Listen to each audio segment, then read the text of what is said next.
தமிழகம் முழுவதும் அரசு கலைக்கல்லூரிகளில் உள்ள BA, BSc, BCom போன்ற பாடப்பிரிவுகளுக்கு கவுன்சிலிங் நடைபெற்று வருகிறது. சென்னை காயிதே மில்லத் அரசு மகளிர் கல்லூரியில் நடைபெற்ற கவுன்சிலிங்கில் ஏராளமான மாணவிகள் கலந்து கொண்டனர். இது தொடர்பாக பேசிய அக்கல்லூரியின் முதல்வர் 12,000க்கும் மேற்பட்ட விண்ணப்பங்கள் வந்துள்ளதாகவும், இதில் அதிகமாக காமர்ஸ் பிரிவில் உள்ள 210 இடங்களுக்கு 5,000க்கும் மேற்பட்டவர்கள் விண்ணப்பித்து உள்ளதாகவும் தெரிவித்தார். இந்த கவுன்சிலிங் 19ஆம் தேதி வரை நடைபெறுகிறது. காமர்ஸ்க்கு குறிப்பா நம்ம சொல்லணும்னாக்கா 5000 அப்ளிகேஷன் 5065 அப்ளிகேஷன் காமர்ஸ்க்கு போட்டிருக்காங்க. ஆனா அதுல எடுக்க போற ஸ்டூடெண்ட்ஸோ அலாட்டட் சீட் சாங்ஷன் ஸ்ட்ரெங்க்த்னு பார்த்தீங்கன்னா 210 தான். ஆனால் அதுக்கு இவ்வளோ ரஷ் இந்த வருஷம் இருக்கு. அதுக்கு அடுத்தது பார்த்தீங்கன்னா கம்ப்யூட்டர் சயின்ஸ், அது 3300 அப்ளிகேஷன் இருக்கு.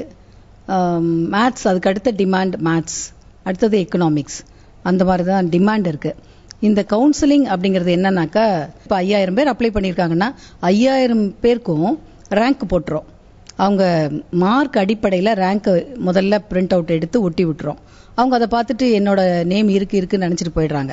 எல்லாரையும் வர சொல்லி அவங்கள நாங்க எத்தனை பேருக்கு OC கொடுக்கணும், BC கொடுக்கணும், MBC கொடுக்கணும், அந்த கவர்மெண்டோடைய கோட்டா படி பிளஸ் மார்க்கினுடைய தர வரிசைப்படி நாங்க கொடுக்கிறோம். என் பேர் S. ரேஷ்மா, சைதாப்பேட்ல இருந்து வரேன். நான் கம்ப்யூட்டர்ஸ்க்கு கவுன்சிலிங் போட்டிருக்கேன்.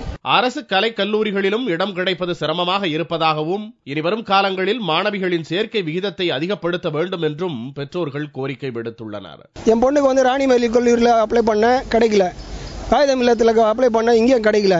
செம்மொழி மாநாடு நடைபெறுவதால் இன்ஜினியரிங், மருத்துவம் ஆகியவற்றின் கவுன்சிலிங் தேதி தள்ளி வைக்கப்பட்டுள்ள நிலையில் பல்வேறு அரசு கலைக்கல்லூரிகளில் கவுன்சிலிங் பரபரப்புடன் நடந்து வருகிறது.